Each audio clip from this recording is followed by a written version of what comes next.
உள்ளூர்வாசிகள் சிலரை கையால் நெட்டி தள்ளிவிட்டதால் பொங்கி எழுந்த உள்ளூர்வாசிகள் ஆளுக்கொரு கம்பை எடுத்து வந்து அட்ராசிட்டி செய்த மாணவர்களை சுற்றி வளைத்து விரட்டியதால் பரபரப்பு ஏற்பட்டது.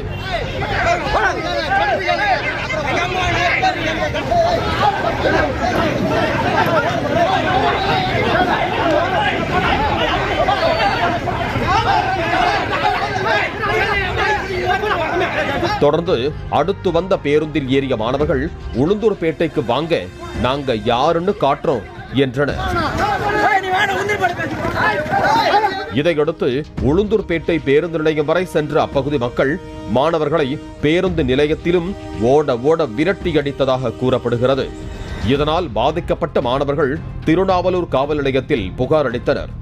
பேருந்து படிக்கட்டில் தொங்கிக் கொண்டு ஆபத்தான முறையில் பயணிக்க கூடாது என்று மாணவர்களுக்கு தகுந்த புத்திமதியை சொல்லி